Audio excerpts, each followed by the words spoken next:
हमें संस्कृत में एक श्लोक पढ़ाया जाता था, इवन सभी को पता होगा, और हमारे सुधांशु द्विवेदी जी को तो बहुत अच्छे से पता होगा। गुरुर् ब्रह्मा गुरुर् विष्णु गुरुर्देवो महेश्वरा साक्षात परब्रह्म तस्मै श्री गुरुवे नमः। इसका मीन्स क्या है मुझे बताने की जरूरत नहीं है, सभी को पता है। जहाँ पर आप जो बोला जाता है कि ये जो हमारा गुरु है वो ब्रह्मा के समान भी है, विष्णु के समान भी है, महेश के समान भी है, ऐसे गुरु को हम प्रणाम करते हैं।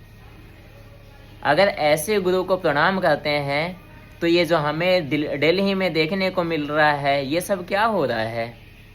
गुरुओं को घसीट करके जेल में डाला जा रहा है। क्यों? क्योंकि वो अपने बच्चों के लिए, अपने बच्चों के हित के लिए, स्टूडेंट्स के लिए प्रोटेस्ट कर रहे हैं, और जो उनके नियम्स हैं उनमें बदलाव के लिए प्रोटेस्ट कर रही है कि जो सिस्टम्स है वो ठीक किया जाए। उसके बदले में आयोग क्या करा रही है और गवर्नमेंट क्या करा रही है, उनको जेल में घसीटवा रही है। उसके बाद ये गवर्नमेंट बोलती है कि हम भारत को एक विश्व गुरु बनाएंगे।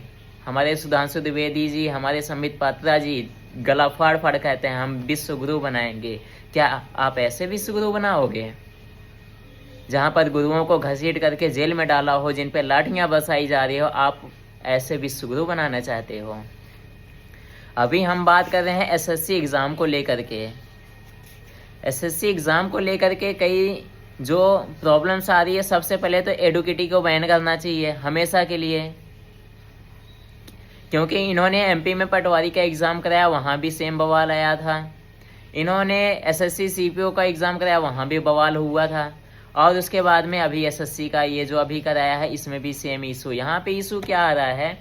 यहाँ पे कुल मिला के इशू ये आ रहा है कि अगर हम सेंटर लखनऊ, बनारस या प्रयागराज डाले हैं तो हमें ये 3 सेंटर ना मिल कर के हमें किसी और स्टेट में सेंटर मिल रहा है। और वो सेंटर कहाँ मिल रहा है? जम्मू कश्मीर में किसी को मिल रहा है, किसी को राजस्थान में मिल रहा है, यूपी का बंदा उसको राजस्थान में सेंटर मिल रहा है, बिहार का बंदा उसको राजस्थान में सेंटर मिल रहा है। क्या तरीका है ये? अगर आपको ऐसे सेंटर अलॉट करने हैं तो हमसे ये 3 ऑप्शन फिल क्यों करवाया जाता है? और ये जो 3 ऑप्शन हम फिल करते हैं अपने नज़दीक में और जहाँ से हम आसानी से एग्ज़ाम दे सकें, ऐसे सेंटर हम चूज़ करते हैं।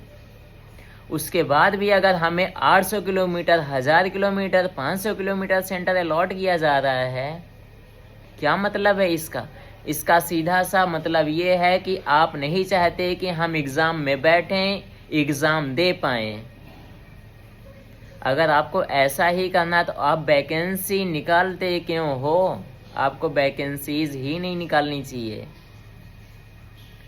और इसके साथ में अगर आपने इतना दूर हमें सेंटर अलॉट किया है तो क्या आपकी ये जो इंडियन रेलवेज है वो हमें कंफर्म टिकट दे पाएंगी 10 दिन पहले?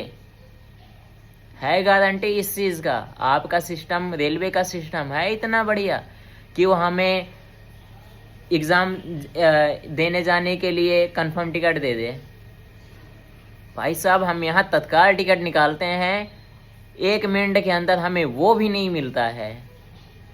हमें डिटेल्स, जब तक डिटेल्स फिल करते हैं, पेमेंट करवाते हैं, तब तक वो वेटिंग लिस्ट में चली जाती है। कुल मिला के इनका फंडा यही, हम एग्ज़ाम ना दे पाएँ। उसके साथ में ये जो एडुकेटी को लेकर के प्रॉब्लम्स आ रही है, बच्चे, मैं जो भी वीडियोस देख रहा हूँ, कई सारे स्टूडेंट बोल रहे हैं उनका माउस नहीं काम कर रहा है, कई सारे स्टूडेंट्स बोल रहे हैं कीबोर्ड नहीं काम कर रहा है। मेन जो प्रॉब्लम आ रही है माउस के लेकर के, क्योंकि हमारा जो सीवीटी टेस्ट होता है वो मेन काम माउस से ही होता है। माउस को बोल रहे हैं हम 3 से 4 बार, 5 बार क्लिक करते हैं तब जाके हमारा क्लिक होता है। हमें 80 to 100 क्वेश्चंस होते हैं और हमें टाइम कितना मिलता है? 120 मिनट्स। 120 मिनट्स में अगर हम 5 बार क्लिक कर रहे हैं तो हमारा 10 सेकंड तो ये ले जा रहा है, माउस क्लिक करने में 10 से 15 सेकंड लेके जा रहा है। इस बेस पे तो हमारा एग्जाम ही नहीं कंप्लीट हो पाएगा, क्वेश्चन ही नहीं अटेम्प्ट हो पाएंगे। उसके साथ में कई सारे स्टूडेंट्स का तो ये हुआ कि वो अब जैसे हमारे एग्ज़ाम्स कल है तो हम एग्ज़ाम देने आज रात को निकलते हैं, एक दिन पहले निकलते हैं। क्यों? क्योंकि हमें ट्रेन से निकलना होता है और हम ट्रेनों पे तो ऐसे विश्वास नहीं कर सकते। मैं क्या, पूरी पॉपुलेशन इंडिया में जो भी 142 करोड़ पॉपुलेशन है, वो कोई भी नहीं विश्वास करती इंडियन रेलवे पे कि ये हमें टाइम से पहुंचा देगी।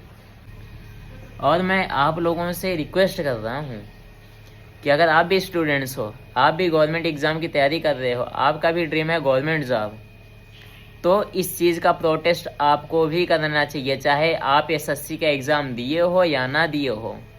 क्योंकि आज ये इसके साथ हो रहा है, कल यही चीज़ आने वाले आपके साथ भी हो सकता है।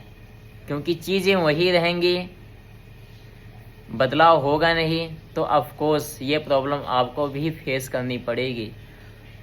तो बढ़िया है कि अभी जो ये जड़ उग रही है इसको अभी से ही ख़त्म कर दिया जाए। So I hope you understand, and इस वीडियो को जितना ज़्यादा हो सके उतना शेयर करें। उसके साथ और जो मैं लास्ट अपनी बात रखने जा रहा हूँ, मैं हाथ जोड़कर धन्यवाद देना चाहता हूँ।